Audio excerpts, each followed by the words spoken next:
Hi everyone, my name is Chantelle Lewis and I'm feeling extremely excited and very nervous actually to support Sophia in the facilitation of this panel this afternoon, New Lines of Black Resistance in the US, Undoing Racial Capitalism and the Carceral State. Before we get into it, I want to say today has been incredible. It's so amazing to be in an anti-racist, anti-imperialist, generative space of knowledge production. It has been incredible today, and I don't think I've been in a space like this since before the pandemic. So yeah, really amazing work to all organisers and all speakers so far.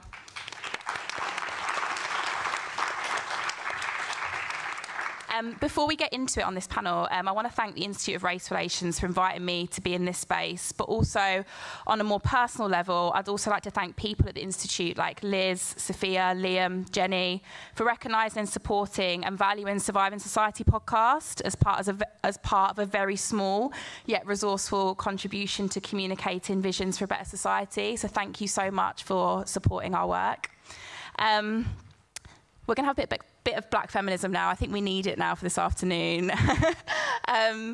So this afternoon, it's an honour to be here with two giants of black and anti-racist resistance. Whilst their scholarship and activism is both inspiring, generative, thoughtful and practical, their visions of abolition make us stretch our imagination of a better world in ways that take seriously how we get there. For me, this is the beauty of abolition, when communicated through prose of the everyday and the ordinary. We are genuinely sat with people in the thick of it, or have been in the thick of it, making it happen and providing us with visions of new worlds.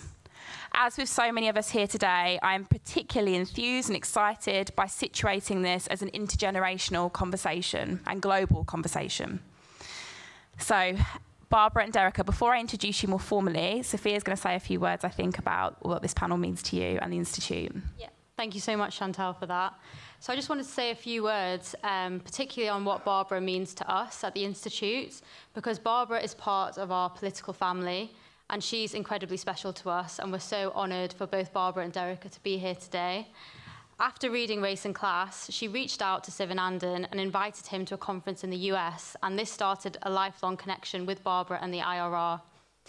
And when I first met Barbara in 2018, it wasn't that long after I started at the Institute, I was so incredibly inspired to learn from someone who is staunchly a black feminist, on the left, an activist, and an academic. And she showed that you can do all of these things at the same time. They all go hand in hand.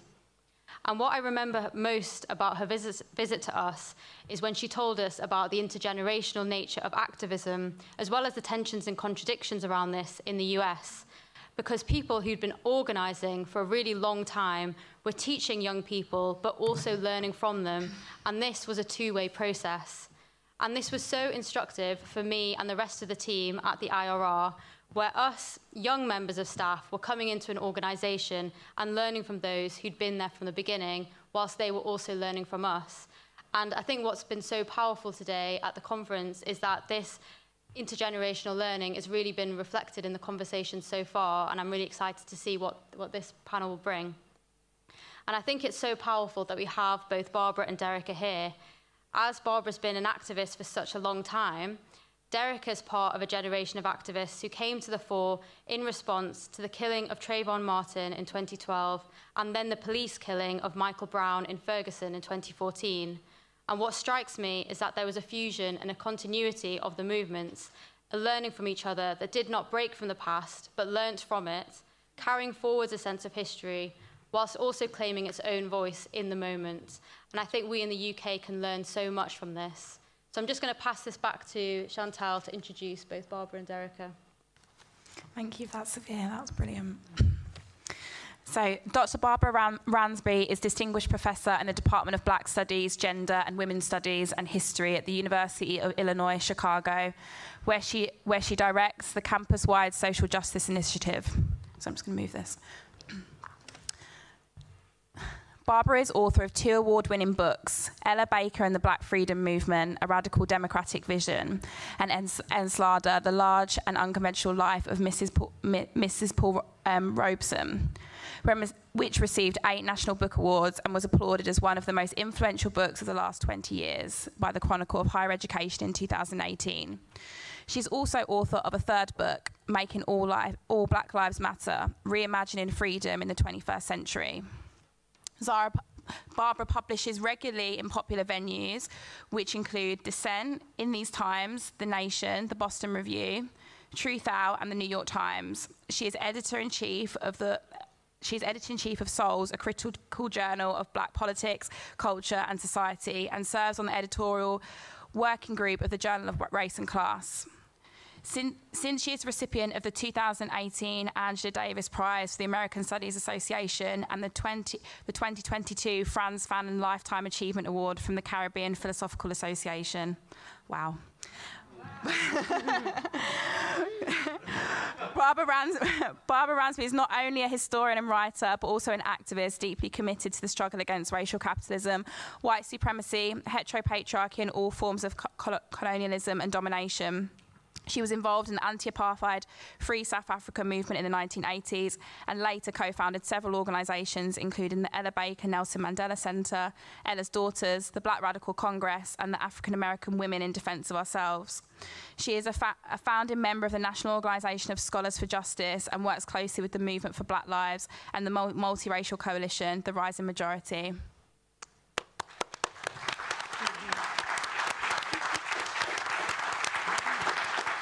Wow, I feel quite emotional. Okay, so Derecka. Derecka Purnell is a human rights lawyer, social justice organiser, and author of the critically acclaimed Becoming Abolitionist, Police, Protest, and the Pursuit of Freedom. She works to end prison and police violence by providing legal assistance, research, and training with grassroots organisations through an abolitionist framework. Derecka's writing has been published widely, including the New York Times, The Atlantic, the New York Magazine, Boston Review, Teen Vogue, Harper's Bazaar, and the Oxford Handbook of Race and Law in the United States. She earned her JD from Harvard Law School, her BA from the University of Missouri, Kansas City, and studied at the University of California, Berkeley as a public policy and international affairs law fellow. Derecka is currently a columnist at The Guardian, a Margaret Burroughs Fellow in the Social Justice Initiative at the University of Illinois, Chicago, and a scholar in residence at the Columbia Law School.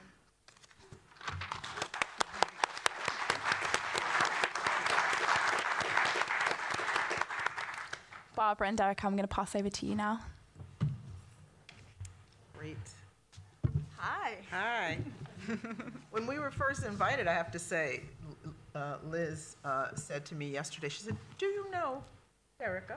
And I said, "You didn't know we knew each other." And so we are colleagues and comrades, and I'm always learning from her, so I'm so happy to be a part of this panel and with these two wonderful women who've introduced us so beautifully and for their own work. So thank you for having us. Yes, well, more than just, I guess, colleagues. Barbara is a dear mentor colleagues to and me. comrades. Colleagues, comrades, yes. But Barbara is also a dear mentor to me and so many organizers, activists, and rising scholars in the U.S. And one thing that I do love about Barbara, and I chuckled a bit when you said intergenerational conversation, because factually it's true, but Barbara resists being on some pedestal as someone who you just go to for wise counsel. She's very much in the throes of organizing with us. My pushback against aging. Yes, your pushback against aging. The elder. I am not an elder, yes, but I'm very much an organizer, and that gives me a lot of inspiration, a lot of gratitude for all that you continue to do for us, our movements, and me personally, so thank you. Thank you. So how do we start? So yes. we're going to do a conversation. I had all these very savvy panels earlier and brilliance shared, and we're going to be a little more informal. And I want to preface I'll ask you the question first, and I'll weave in what I was going to say. But, Derecka has this wonderful new book, Becoming Abolitionist, and people, if you haven't bought it, you should buy it and read it. And it talks about, I think, one of the critical rubrics under which Black organizers are organizing today in the U.S. and many other places is around the question of abolition. And there's contestation over what abolition means, right? Yeah. And you talk about it in a personal way, in a political way, and I think your journey to abolition parallels the journey of a lot of other people to abolition in terms of thinking of that as an organizing home. So can you just talk about what abolition means to you and what that process of political growth meant for you? Oh, wow. Yes, yes, absolutely. Hello, everyone. Did you all have tomato soup for lunch? No tomato soup, okay. Yes, so in 2020, I was invited to write this article for The Atlantic about police abolition, and I had an opportunity to say whatever I wanted. And this was a sign of the times because I had been writing about abolition for a few years before then and always tried to pitch and would never get picked up. So I just self-published a lot of pieces. And then when abolition entered the mainstream because of radical organizing that was taking place in the streets in the US, but also abroad, I guess major newspapers with big corporate foundations behind them wanted to know what was going on. And so I thought about what made me angry about the particular moment. And one of the biggest issues for me, and again, this is 2020 in the aftermath of George Floyd's murder, the murder of Breonna Taylor, and the murder of Ahmaud Arbery, was that there were mayors who control police departments, right? This is their job. They primarily are responsible for controlling police.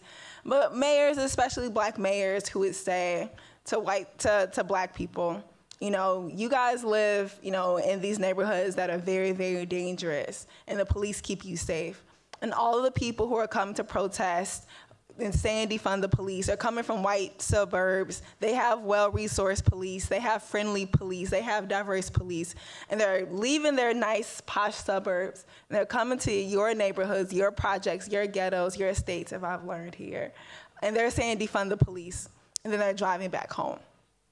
And what frustrated me about that was just, it didn't speak to the abolition, the traditions of abolition that I knew came from black feminist organizers, that came from survivors, that came from people who were political prisoners, who were working class, who were poor, who were, you know, formerly incarcerated. So there was this much broader group of people who introduced me and pushed me and challenged me around abolition.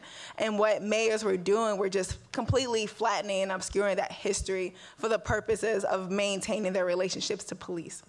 And so I wrote this article from the perspective of how I grew up. And I grew up in South St. Louis in a class-exploited neighborhood. Half of the community were African-American workers, and the other half were East African refugees who were fleeing war.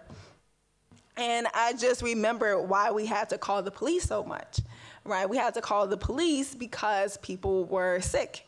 And when you called 911, the paramedics came, but also police came, you know? So police became a way of getting health care. They became a way of mediating certain kinds of fights. They became unfortunate, to call them a resource, but at the time it was like, okay, this is an emergency that's happening. You know, we had streets that were blocked off because police were using that as a method of surveillance and control. So there were car accidents. In the US, if you have a car accident, you're required to call and report it to the police. So the police were always in our neighborhoods. And what I tried to articulate in this piece is that no amount of the reforms that were being presented could stop the police from being a sole source that people relied on for emergencies, right? We had to get to why people were calling the police, and not necessarily try to fix the police to be a better resource, right? And so that's what the piece sort of, tried to articulate, and then that ultimately became the seeds for the book. And, unfortunately, growing up, because of how, class exploitation works, I had various relationships to police. Like many of us, I was born, and when you're born, you don't have any set of politics, right? You're molded, you're formed through culture, through your relationships, through the institutions that shape us, through your interactions.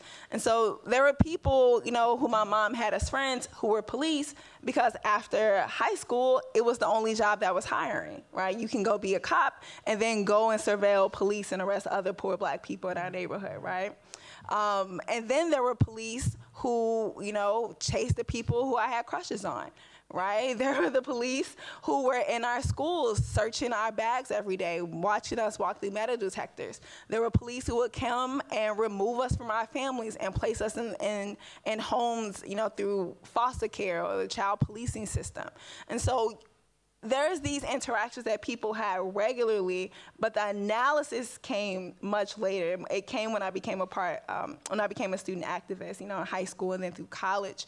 And I was very fortunate to be around people who were more curious and more courageous than I was, who asked harder questions about our relationships to police, about our relationships to education, why cops were in our schools, why cops were maintaining borders. So the book kind of marks that point up until I get ready to go to law school. And Michael Brown was murdered about 5 minutes from our house about 3 weeks before I started law school. So here I am thinking that I did everything right. I was, I was a certain kind of activist. I was a certain kind of student. I broke all the barriers. I was in all of the, do y'all have pipeline programs here? You know what I mean when I say that? So a pipeline program is basically where educators see one out of, 50 or 60 students, pluck them out and say, it's your responsibility to overcome barriers. And they put you in a program to make sure that you go to college and that you break barriers for future generations. I'm not sure what they're called here, but surely there are Widening participation. Yeah. What is it called? Widening participation. Widening participation, okay, yes. I was in all of those programs. Now, I finally had made it. My mom got kicked out of high school at 14. I was the first person to graduate high school, the first person to graduate college, and then go on to law school. And then you have this entire movement erupt on my way there, which just completely changed, the kind of person I thought I was, the kind of activist I thought I was, and really pulled me into a deeper political struggle about just not what police do, in our neighborhoods, but their purpose, their function historically, right? And more importantly, the broader systems that they maintained. So the book sort of charts that journey for me, but for a lot of organizers who were politicized through the killing of Trayvon Martin, the Gina 6, Hurricane Katrina, and shows how people who initially were like, call the police or lock up George Zimmerman or this is justice, sending anyone to prison is justice, over 10 years, how they became critical and say what prisons, what police, what borders, right? And so that's what the book attempts to cover, just to show that journey for me and a bunch of other people in our freedom struggle. Yeah. Right. Thank you. So it would be great if you could talk about your journey too, because you've been in the Black freedom struggle here and abroad. Yes. Well, I want to respond to, or also just appreciate your work and the work of so many young abolitionists. And, there have been sort of challenges to like why abolition as a rubric, right? And how does that connect to our analysis of 21st century capitalism? And so, I think it's also important to talk about the way in which people like you and Angela and Ruthie Gilmore and others, have fought for a particular approach to abolition, right? And I always quote, there's a quote from Angela, which I was looking for, Angela Davis, where she says, and this is, I think, maybe in the video that you were in, we have this portal project, which I'll talk about in a minute, and Derek is in a wonderful video that we did. But Angela Davis says, it's not, talking about abolition, it's not primarily about dismantling, getting rid of, but it's about re-envisioning. And this is about our wonderful poets and artists this morning who were provoking us to capture our radical imaginations as a tool and a weapon. She says it's about re-envisioning, it's about building anew. So abolition is really about rethinking the kind of future we want, the social future, the economic future, the political future. It's about revolution, right? So when we think about the protests in the United States, and some have kind of imposed this kind of shallow identity politics on the movement, which does not fit, it is a working class struggle. Conversely, many of my, and I will say white Marxist and white leftist friends, have said, we need to just talk about class, right? We need to, and this struggle doesn't focus on that. But if you don't talk about one of the largest Black working class uprisings in the history of the United States, right, which was the phase 2 of the movement for Black lives, and we can talk about that distinction between Black Lives Matter as a slogan and now a certain organization and Movement for Black Lives, which is an actual organization that both Derecka and I work in. But that is class struggle. And it is the ultimate Eurocentrism to render that something less than, other than, outside of, right? Which I think some observers have done. So that's, one thing I want to say. the idea of abolition as building, because the word doesn't initially say that. The word has a definition. Abolish means to get rid of. Doesn't mean to build. But the movement does mean. And the 19th century abolitionist movement, the movement against slavery, wasn't just about ending chattel slavery.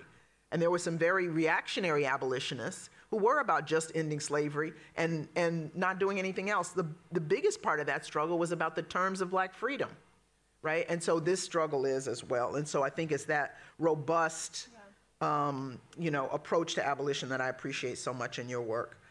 In terms of my own work, I mean, interestingly, when we think of this generation as being politicized in the United States as being politicized by the murder of Trayvon Martin, and then later Breonna Taylor and George Floyd and Mike Brown, I think of Emmett Till, and I'm not quite that old, so Emmett Till was in 1955. I was born in 1957.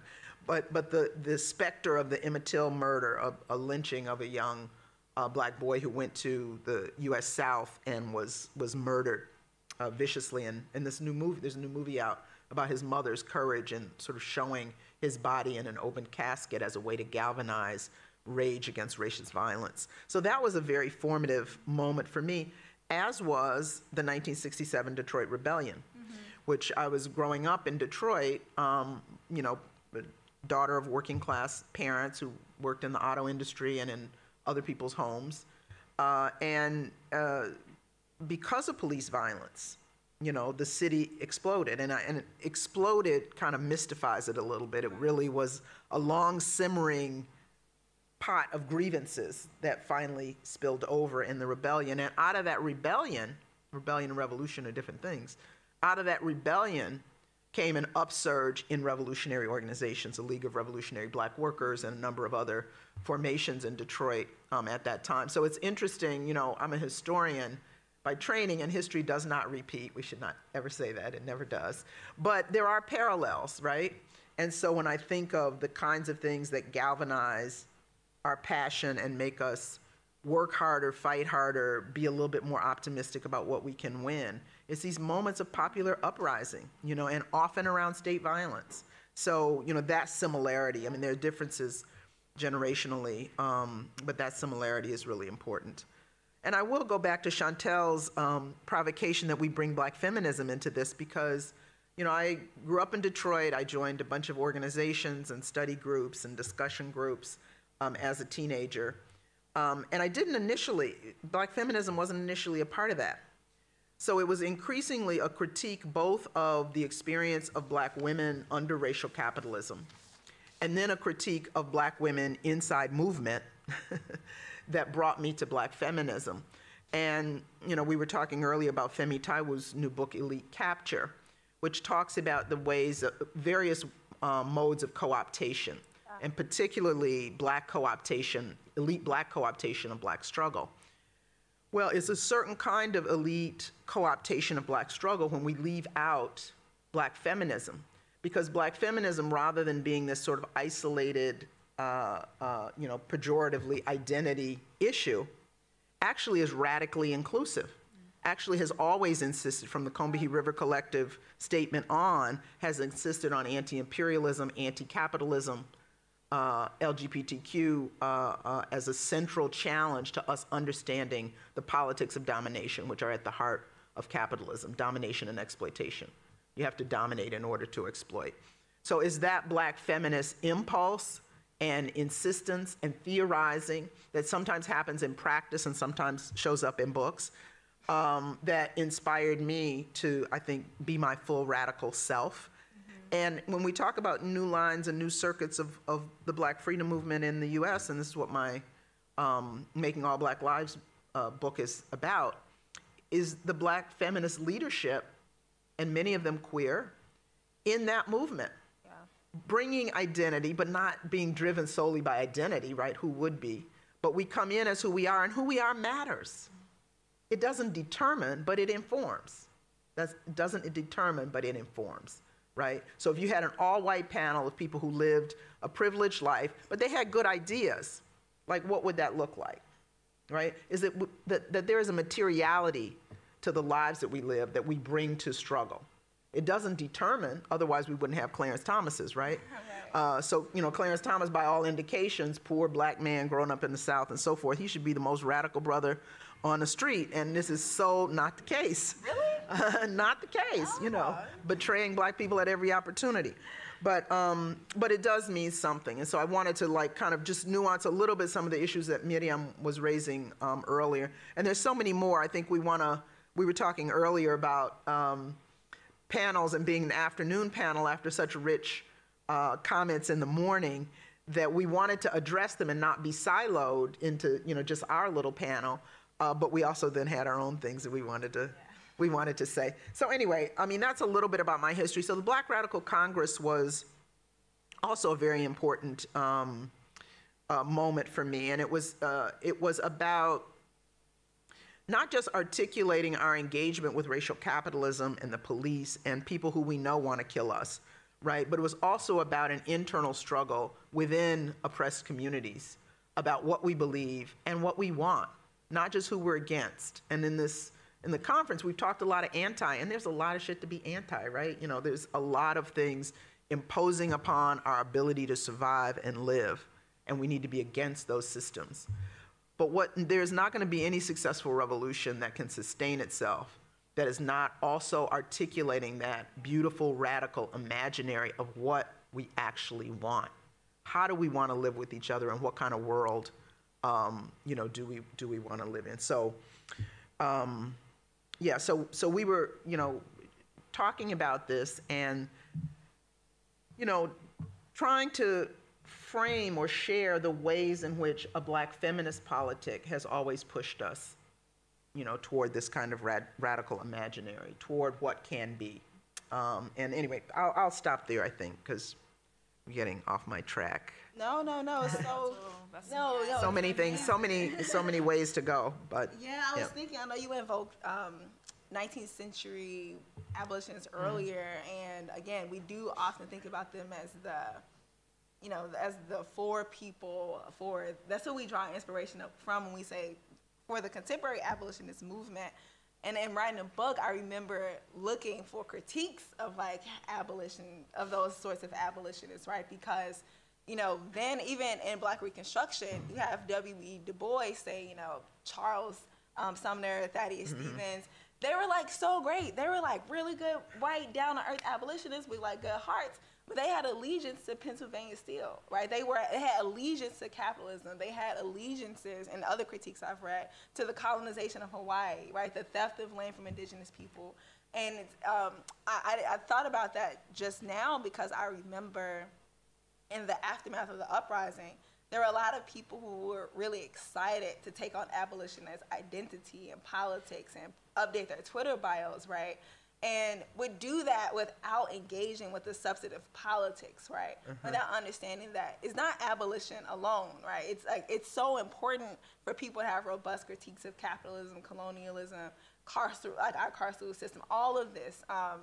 Yes, I love that you mentioned this point. And then Robin Kelly in Freedom Dreams, the first chapter, he says, you know, I'm very, very interested in not only what people want to destroy, but what is it that people also want to build. And watching Black people come out of slavery, what do they fight for? You know, a robust, free public education system, freedom of movement, not only in the U.S., but abroad, right? Leaving plantations, forming bands, stealing and taking land back from white people. Like, this is the aftermath of Reconstruction, right? It's how do we engage the questions of freedom? And so I think what's exciting is that throughout, you know, our traditions, I mean, not just in the U.S., but really all across the world, I get excited when I do see articulations of that vision, whether it's through the Freedom Charter in South Africa, where you have the ANC and early on, you know, going through all of the country, working, you know, in peasant communities, going underground, trying to figure out how do we articulate a vision of South Africa, you know, post-apartheid, right? Of course we're against apartheid. We're gonna literally fight to end that struggle, but who is it that we want to be in our relationships with each other and our relationships, you know, to this land that we have? And I find that articulation over and over and over again, you know, through the movements that we have going on there. So I do love that you invoke that, and that's a really, really important point. And I also hold on to the part of tearing stuff down. Because people don't want to tear stuff down. They don't. People like their stuff. It feels safe.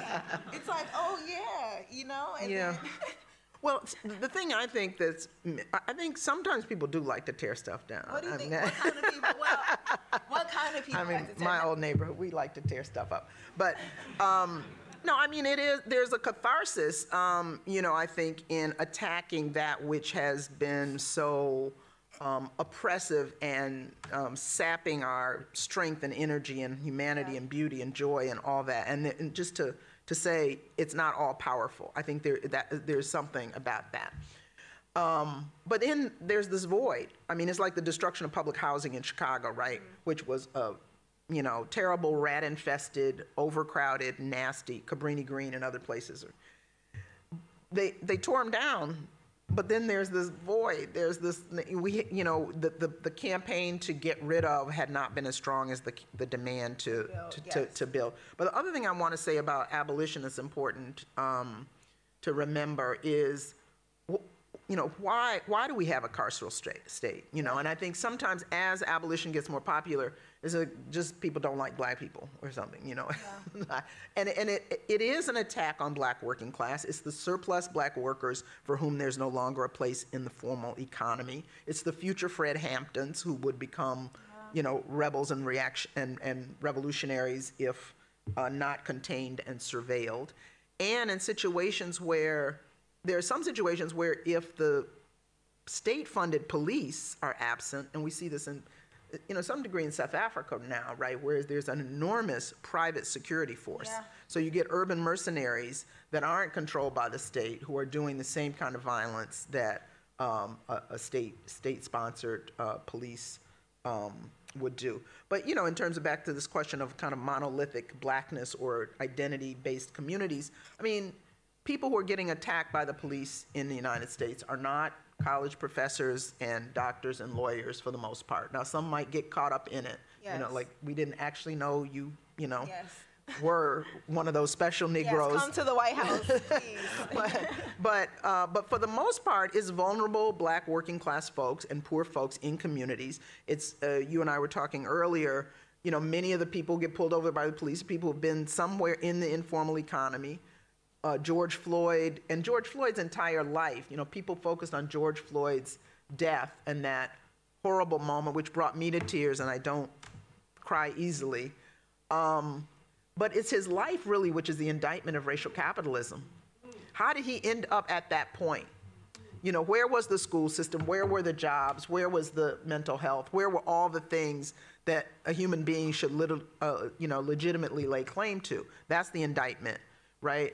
And so it is a very racial and class targeting, not just a racial targeting. And I think sometimes that gets glossed over. And I like that part in Femi's book, Femi Taiwo's book, where, and again, it's an older argument, but he's added new layers to it, where he talks about the ways in which certain black elites have co-opted Black Lives Matter as a slogan, while still doing great harm to black working class communities. Oh, so, yeah, they're not interested. I mean, what to even say about this? So when I say people like their stuff, I still think that's true. I stand by that. The reason why, I think part of the reason it's because either it's aspirational to have stuff, right? So I think about, you know, when Marx is writing, he says, you know, when we talk about the abolition of private property, people are like, well, what about my private property? It's like, well, even people who don't have much of it. Even people don't have much of it. Exactly, that's my point. Or people who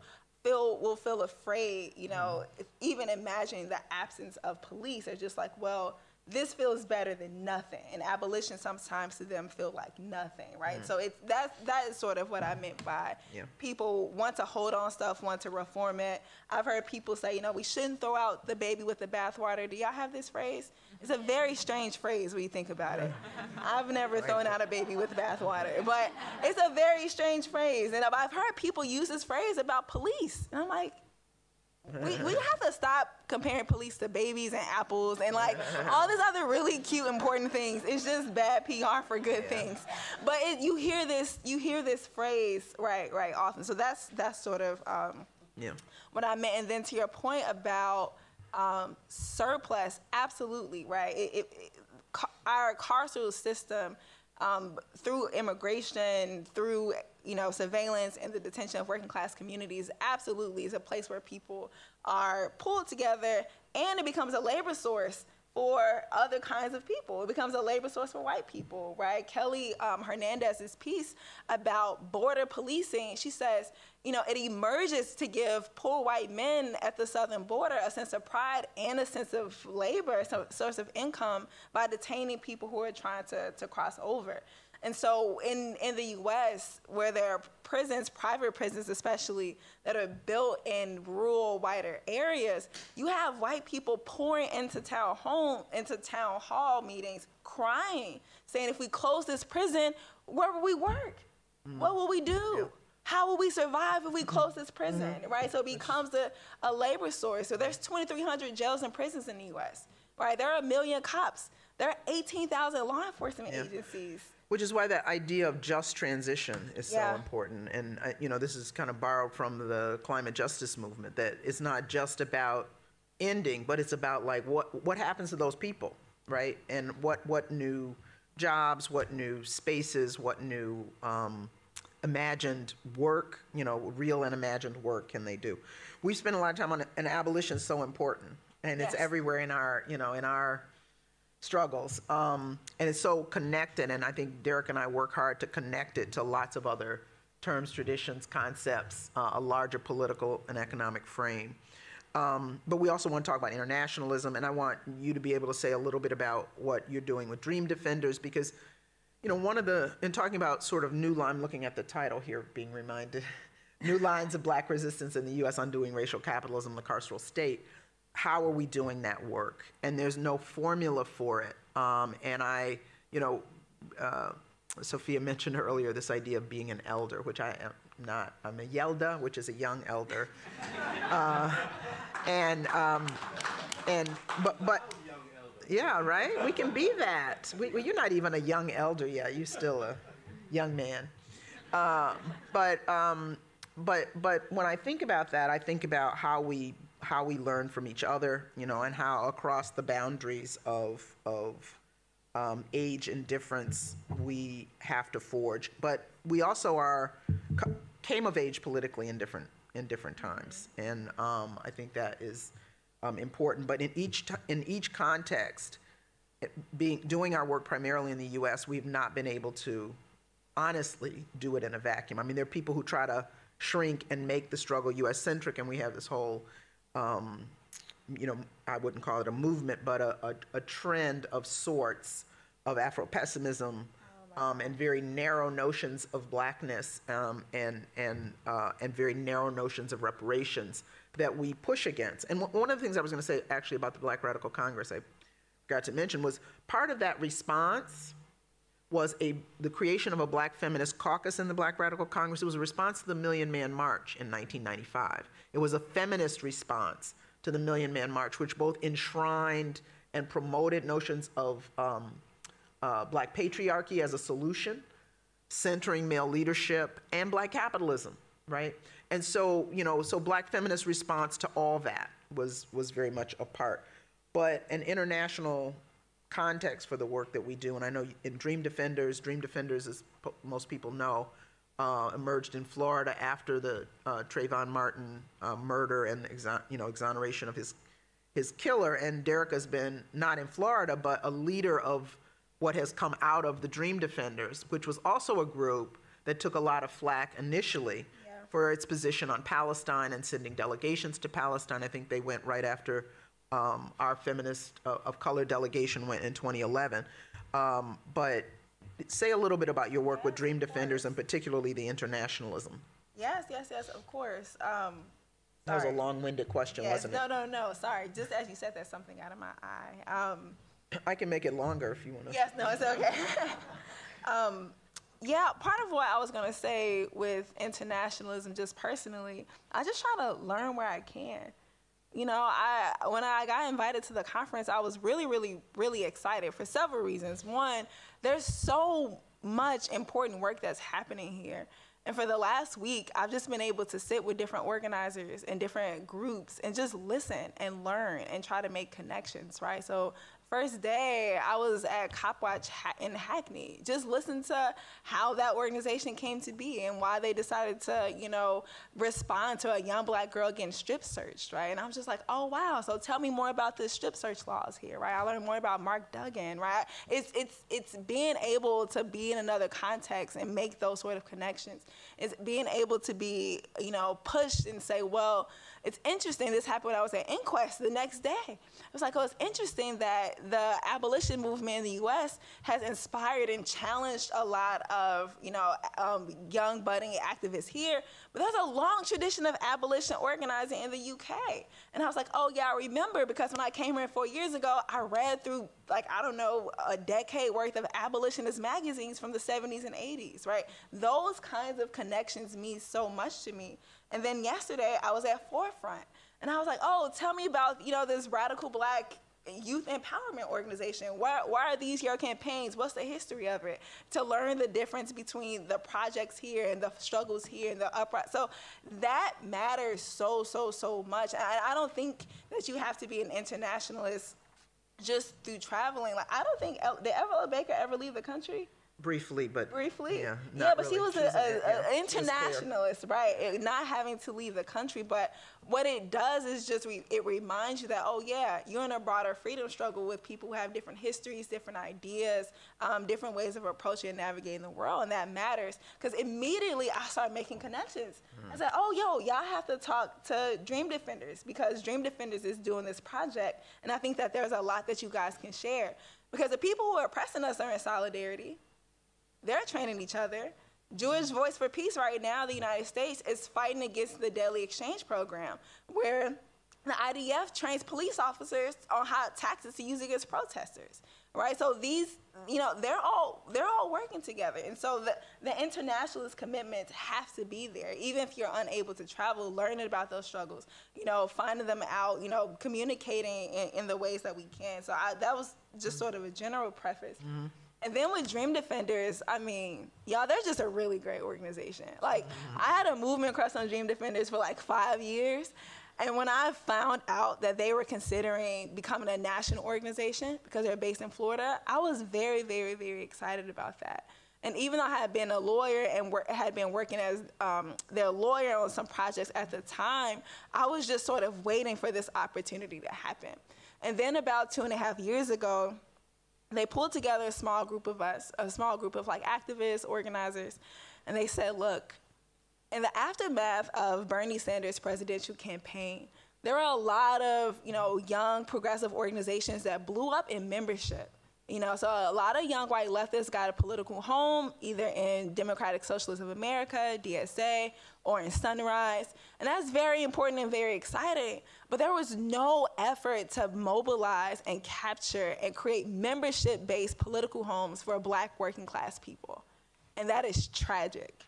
Like, it's just tragic, especially thinking by the time, and this is before 2020, before the uprisings. So then when the uprisings happened, again, you had 26 million people in the US going to the streets and no coordinated opportunity to make sure those people went into political homes, right? And the danger of that lost opportunity is that the protests, the moment, the demands, they kind of go out online, they go out into the universe, and then people aren't, you know, pulled in for deep political education, to be connected to a campaign.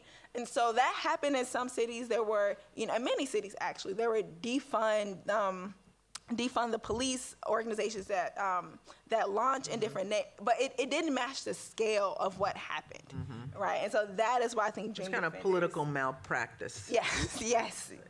Yes, to offer a very strong phrase to capture that. So Dream Defenders has been trying to figure out, it's been around for about 10 years. It's abolitionist, but it wasn't always abolitionist. Like I said, its origin started in trying to figure out how to get people arrested. Now deeply abolitionist. They are internationalists. They do this delegation to Palestine every year, but they also take people to Cuba, to Brazil, to learn from the MST. It's are in constant connection because where they're situated in Florida is just people from all over the world there trying to figure out, how do we engage in this broader struggle, and those questions come up often.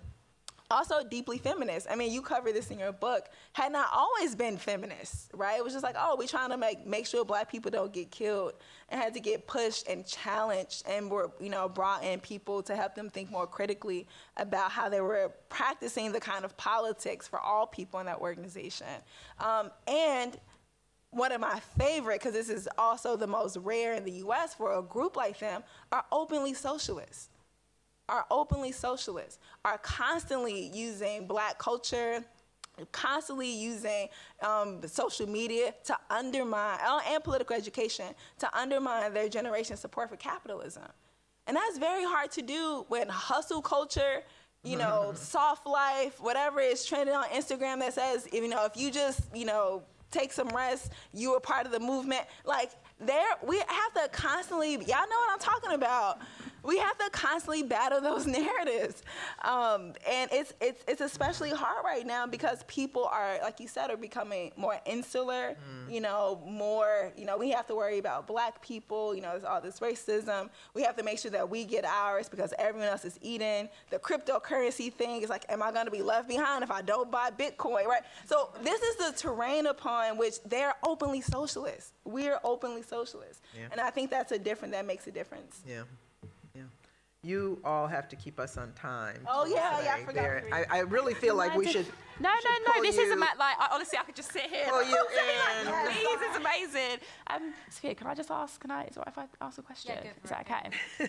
Thank you so much. This is amazing. I could literally listen to you all afternoon. It's so lovely. Thank you so much. No, it's important. I've got a question. We do have some prepared questions, but I've got a question that kind of comes from the comments you were making, Barbara, about the 1995 Million Man March, and us also talking about our internal struggles and how we make sense, or how we articulate the materiality of life, whilst also keeping our socialist credentials, whilst also recognising our position as Black women within these movements.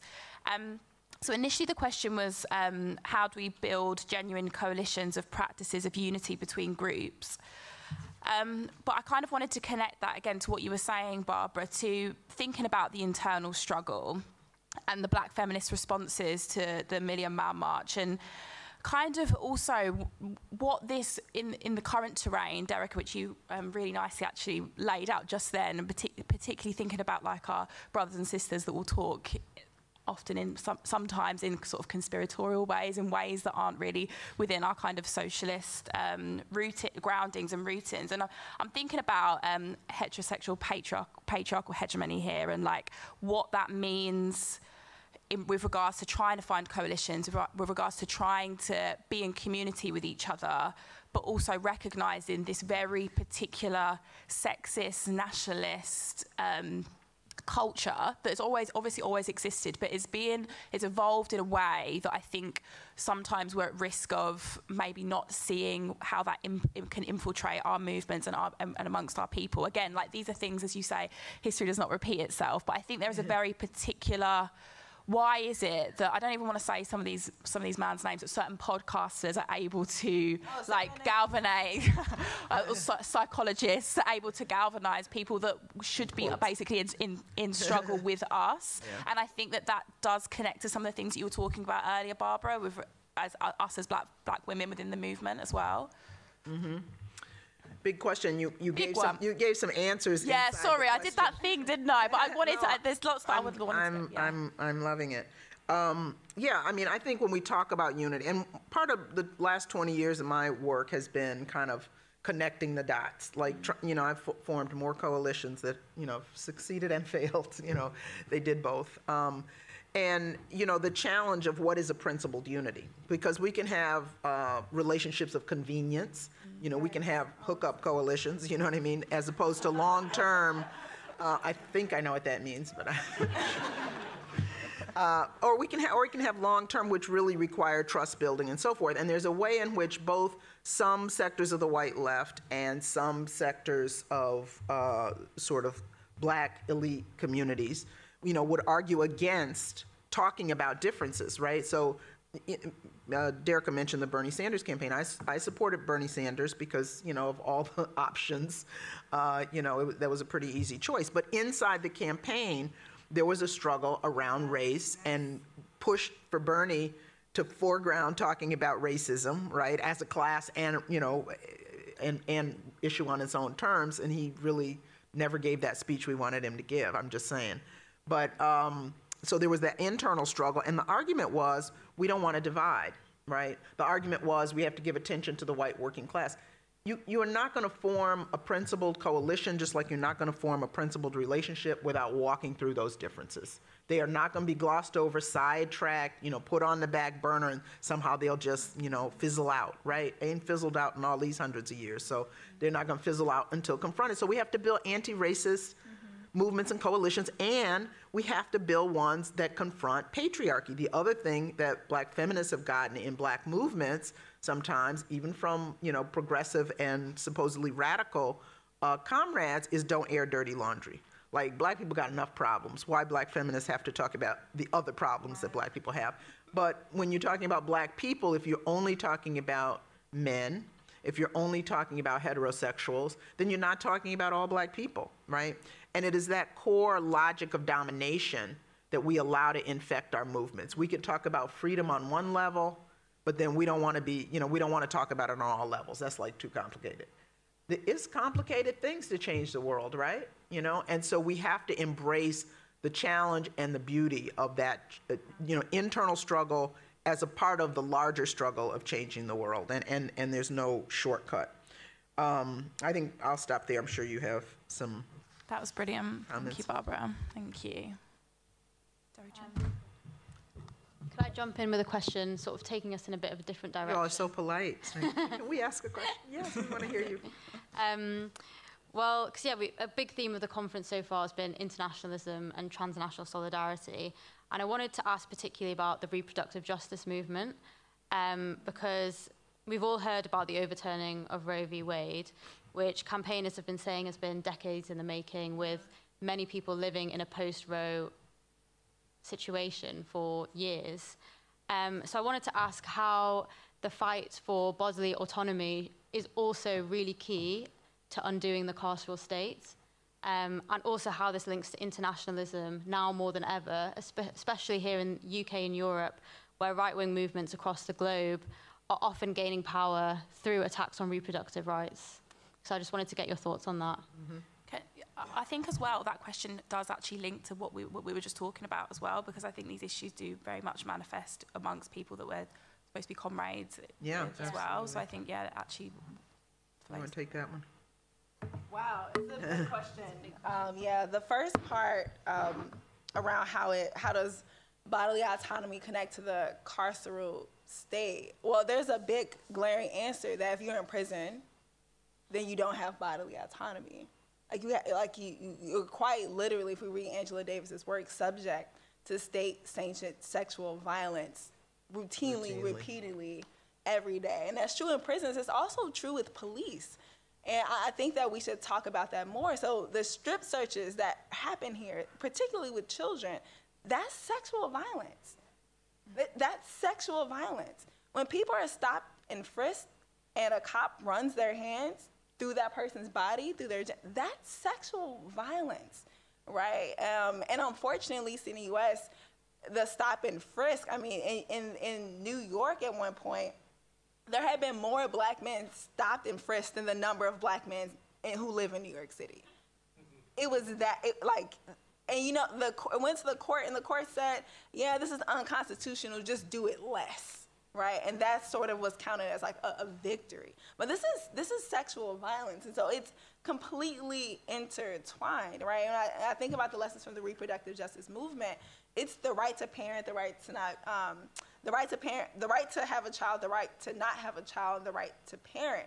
If you're in prison, those rights get especially the U.S., get severed, get compromised. If your sentence is beyond a certain amount of years, you lose the right to parent your child. And so, and the last thing I'll say about this, which is, again, through the childhood lens, and I was telling this story to Timmy at Forefront yesterday because she told me about this picture of the Minister of Home Office, who's Patel, I think her name is. Priti Patel. What's her name? Priti Patel. Priti Patel, and she has on like a vest and she's smiling at like a deportation. Yes. Yes. Immigration raid. So in the U.S. there was a little bit of public consciousness around abolishing immigration and customs enforcement, ICE, before there was the mainstreaming of abolition. People were kind of on board with abolishing ICE because they were like, oh no, you're separating children from their families. Like this is such a terrible institution. And then when, in response, I would say, well, what if we just made all the deportation officers black? Would that change what ICE is doing? And they were like, of course not. That's still like, what do you mean? I said, well, that's what we do with police. Police routinely, regularly separate children from families. Yeah. And we say, let's make them gay. Let's bring them from the communities. Let's watch them do this through body cameras. But we don't stop what they actually do, right? Or they do, this is about reproductive justice, the parental part of it. But yeah, there's absolutely connection. The next connection I think that happened post-Roe was that there were, again, a huge influx of fear from white women who were just like, will we be safe? The police are coming. Like, what's gonna happen? And this is so important because one of my fears in what's happened the last 10 years around protests is that the criminalization of protests has increased. Protections for police at protests have increased, right? All of this is increasing. So it's much harder to protest, much harder to resist police violence. And now you have the decimation of more and more rights. And so then you have people who are risking going to prison because of it. And so police are going to be the people who are enforcing this law, right? That's what they do. They're going to enforce the changes that's happening as a result of this law. And so if we're quiet or if we don't raise hell when police get more power or when protests get criminalized, then anytime something happens and then it comes and affects you, then you're going to be like, oh, wow, now it's my turn. So we should fight for the people who threw tomato soup to not go to jail. We should absolutely fight for those kids to be free. Oh, you didn't hear this? Yo, it was yesterday? Okay. No. Yesterday, 2 climate activists here threw a can of tomato soup on a painting, and people were like, where are the police? Where's the justice? This is lawlessness, right? Yeah. But we should fight for those people. We should fight for those kids to be released. Yeah. Because what's going to happen is that we're going to continue to watch people get criminalized, and then by the time it's an issue that affects you, it's going to be too late, and you're going to be discouraged, or you're going to face more jail time. That's like a long, winding answer. I'm just really in my feelings about what's going on. No, I feel you. I just want to try to say something too about, back to my mission to connect dots, right? Which is the analytical architecture between a feminist critique of patriarchy, which there are bourgeois feminists that completely divorce it from capitalism, right? Absolutely. And who themselves want simple equality within a hierarchical system. Of rights, of assets. Well, there are carceral feminists, and then there are feminists who might even critique carcerality, but don't critique capitalism. So I want to try to just say, what I think about patriarchy, and it works different in different kinds of communities, and it works different through the lens of white supremacy and empire. It does not work the same in all our different communities. But we have patriarchal traditions in Black communities, in African communities, in Caribbean communities, and we have patriarchal traditions even when we don't have traditional male-headed families, right? So you have the minister, you have somebody who has a penis is supposed to be in charge and have power, right? And it's normalized. So that kind of sensitization to domination, that this is something benevolent and natural and organic, sets us up for all the other systems of domination, you know, from police and prisons to capitalist exploitation. Well, you know, the boss is in charge. Well, you know, somebody's got to be in charge and somebody has the right to control you. The question of bodily autonomy is central to that, right? What system can we think of in the last couple hundred years that was an ultimate violation of every aspect of bodily autonomy? It was slavery, right? And slavery was both a racial and an economic enterprise, right?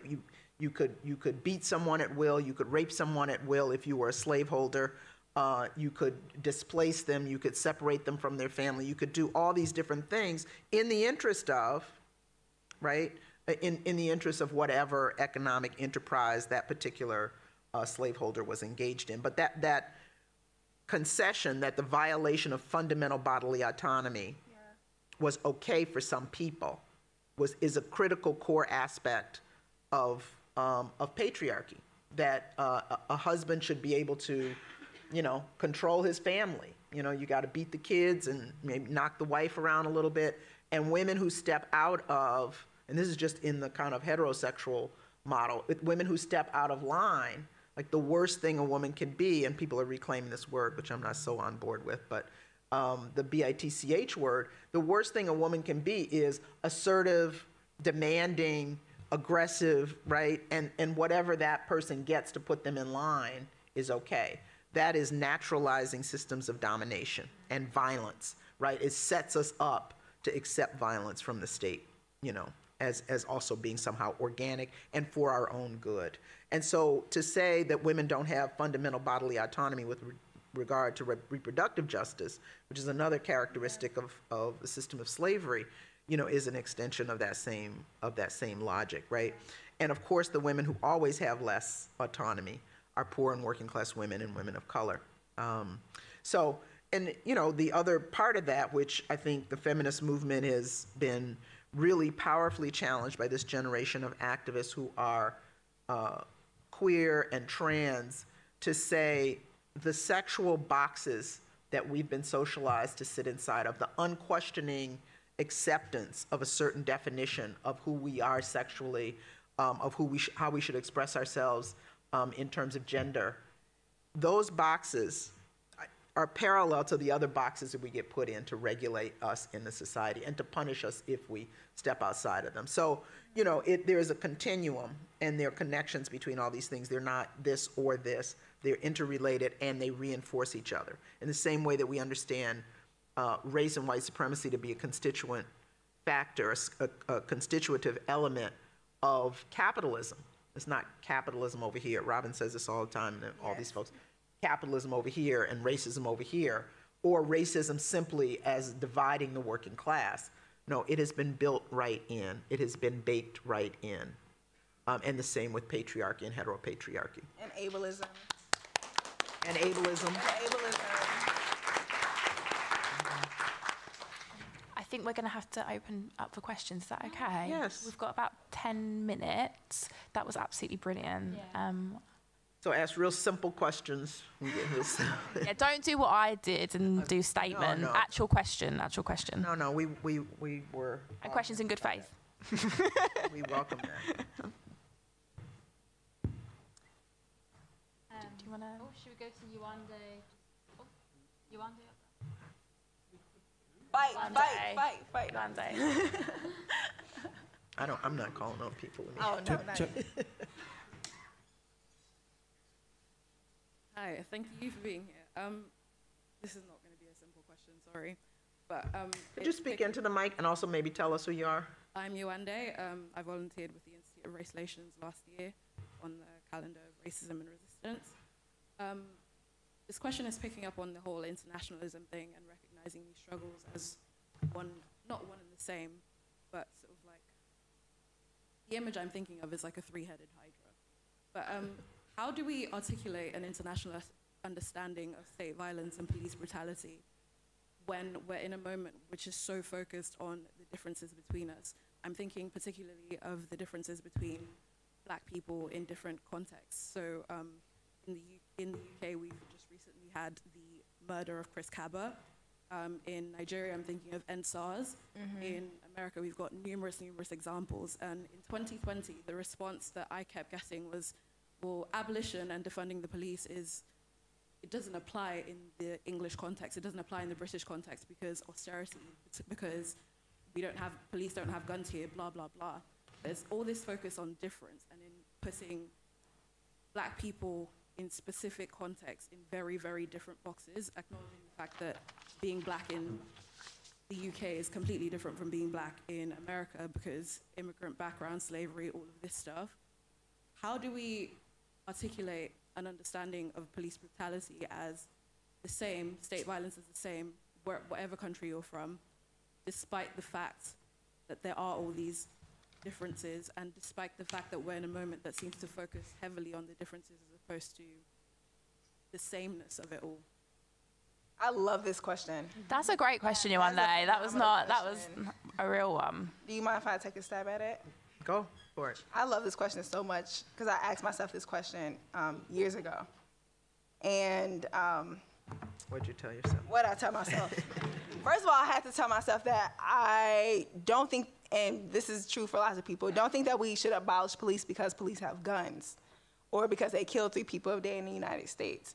We should abolish police because they manage inequality. And that's true of police everywhere. In the UK, in South Africa, in Nigeria, wherever black people are, that's what they're managers of inequality, of colonialism, of people who are trying to resist. That's what police do. That's just what they do.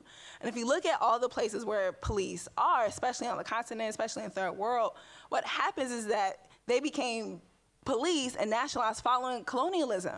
Nigeria didn't have a police force in the way that it did until British colonialism. South Africa didn't have police in the way that it did until colonialism. Ireland did. So if you look at all these places where police exist, that is why we should abolish the police, because they come out of trying to destroy labor, because they come out of imperialism, because they come out of all of these systems of oppression. That's why police are bad.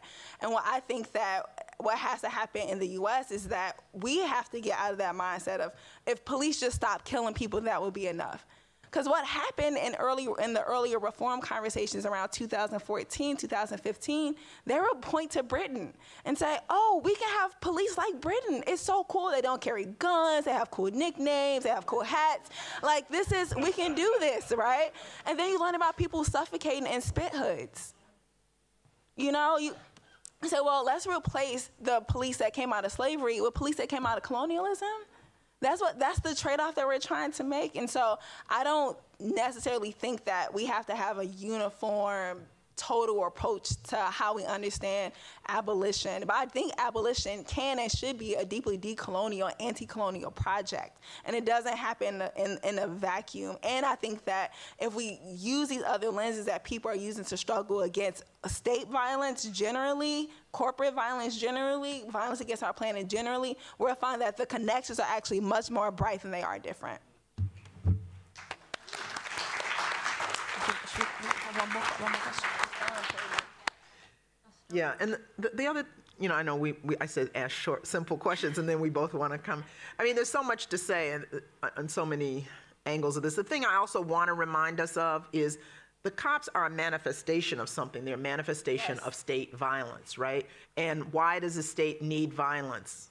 Inequality, not just inequality like we want to be, a violent, exploitative system. And, you need to protect that. There are several ways that kind of system is held together. One is cultural, and we all know the various, neo-Gramscian arguments about how that works. But it's also violence, and it's also, but you can privatize that function. That's what I want to alert us to, because there's people staying up day and night trying to out-strategize us, right, and trying to be 3 steps ahead of what we're demanding. And so there are ways in which you can have militia and mercenaries and private security do the role of police. So let's not you said it is not the same, or it is the same. So I don't think we have to fixate on it's the same in every manifestation. Because what are they going to try to do if we do this? It's like a chess game. So let's keep that that in mind. And earlier, John said, the state is back. We want to remember that the state also functions in a couple of different ways. The sort of welfare state that gives concessions to people when there are movements that demand it and so forth, and that, neoliberalism rolled that back. But the police aspect of the state was not rolled back, didn't go away, right? So that's always been there. So we always have to have that bifurcated view of the role of state. Anyway, there's examples from, we talk about Palestine a lot in our circles, not a lot in the world, but not enough in the world. But we almost never talk about Haiti, right? And Haiti offers a lot of interesting examples about state violence and extra state violence and colonial violence that I think is really instructive to us, and we ought to be trying to get as much information as we can about what's going on in Haiti right now. That's just a footnote. Thank you. Are we having one more question, Sophia? Yeah, should we have one more question? Oh, sorry, it's really hard to choose. I already spoken. Yeah.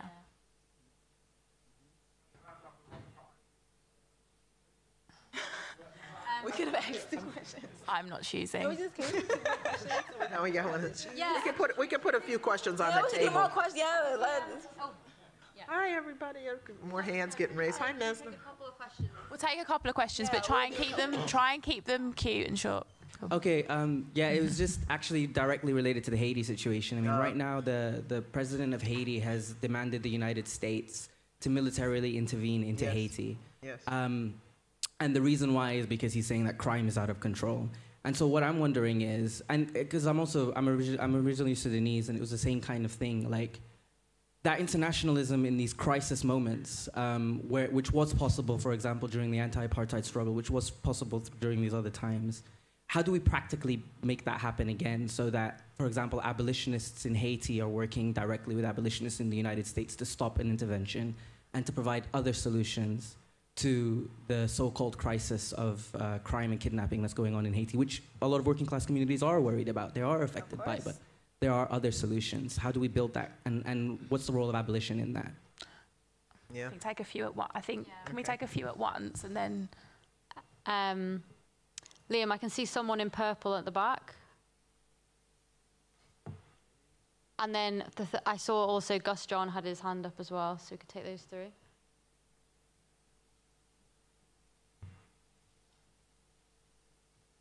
There's a lot of people wearing purple in the back. Oh.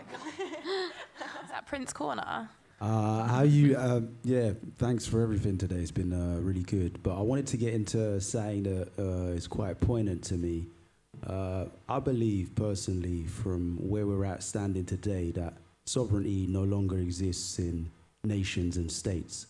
And actually it comes from corporations. And going further into the future, we're leading towards that whole era. So with that being said, bearing in mind that corporations are essentially spreading capitalism in a multitude of ways, how are we going to overcome that from these perspectives? Nice question. And then one more, and then, Gus, and then that's,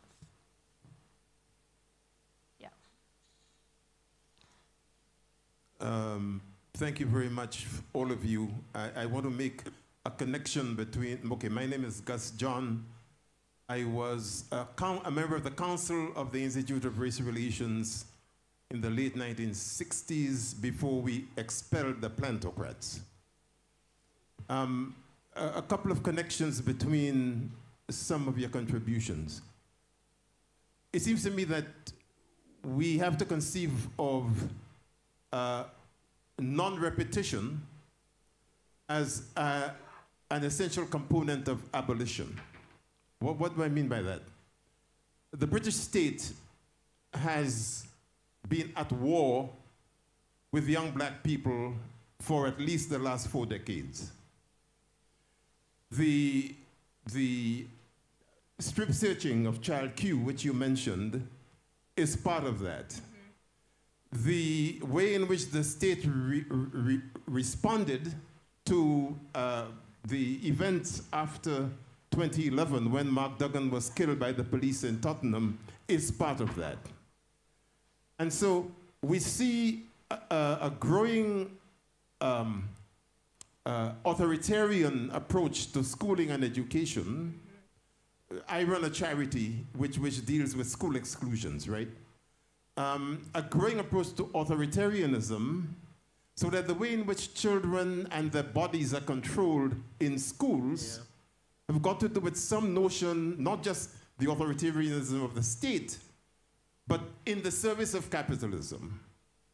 So those who do not perform in schools in a manner that allow those schools to have high-grade examination results and they point children in the direction of jobs, et cetera, are shunted out into a second-tier type of schooling called alternative provision pupil referral units, which are really nothing more or nothing less than the antechamber to young offender institutions. So I just want to ask a question. Here we have not had many instances of students themselves reacting and organizing against that stuff. And I just wondered whether there are, whether in relation to magnet schools or whatever, because we model ourselves on what you do, right? I just wonder whether, no, not you. These numpties here in Britain go across to the States and copy the kind of things that they see. Okay, including the securitization of schooling.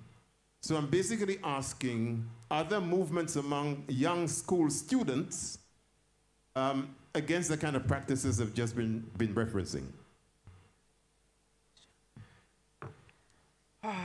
Okay, it's three big ones. Barbara and Derecka, three big ones. And four. Four questions? Yeah, four, yeah. Yeah. Three. Yeah, no, Haiti sovereignty. Oh yeah, Haiti sovereignty and education. Schools. Yeah.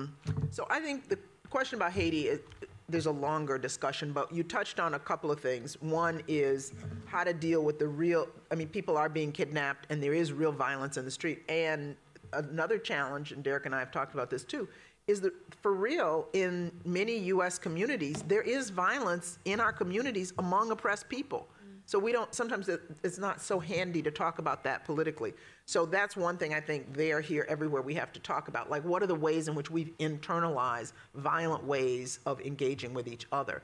Yeah. And I go back to Black feminism as a part of response to that, because where do we get trained to be violent with each other except through a kind of assertion of a masculine, aggressive entitlement or whatever.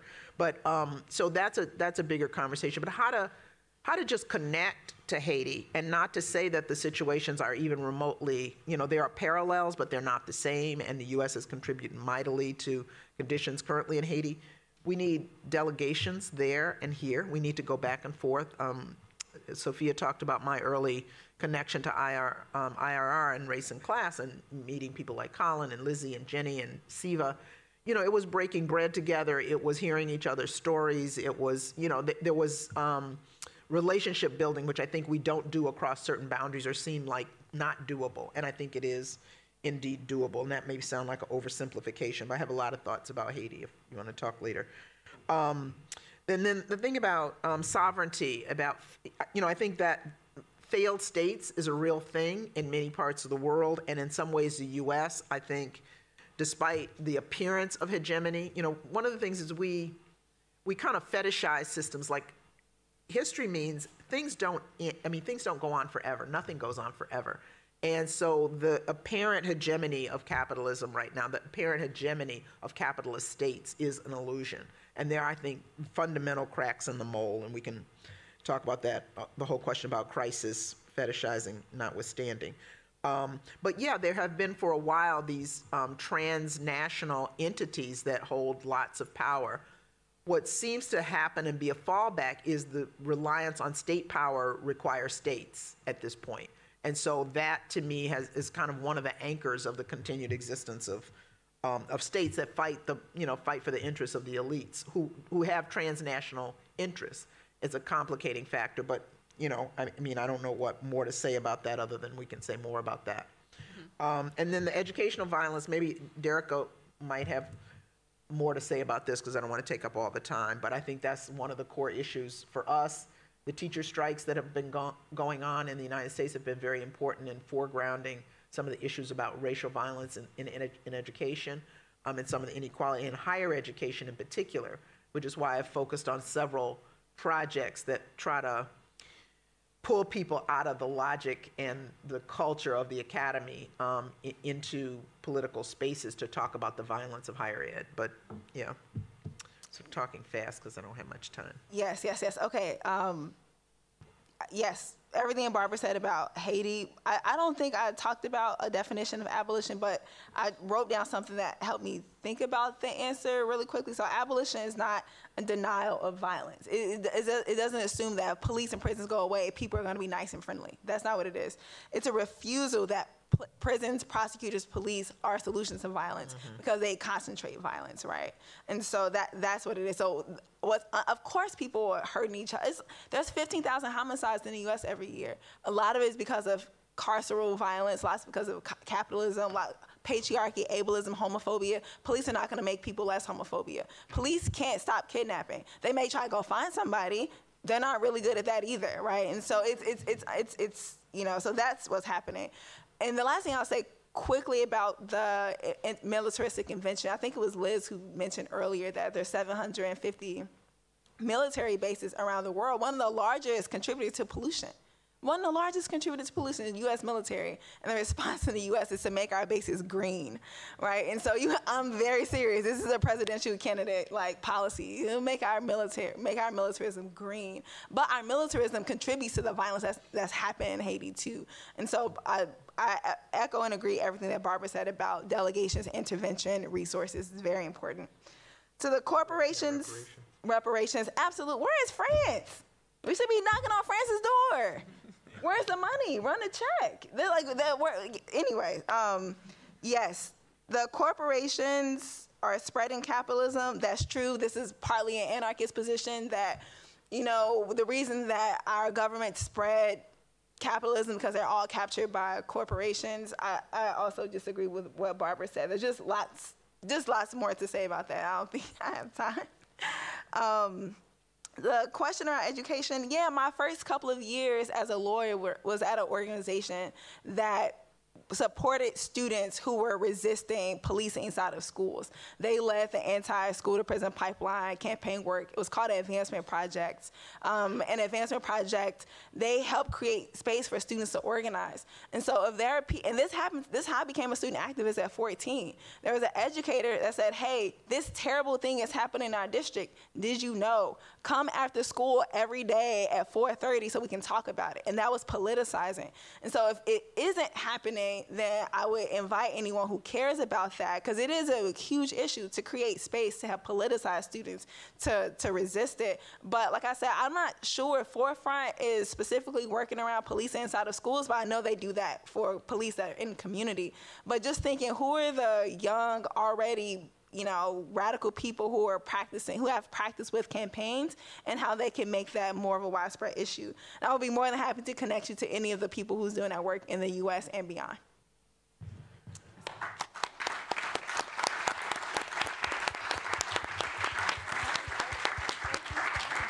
Thank you so much. Black feminism is just good for the soul, isn't it? I just feel nourished. I feel very nourished now.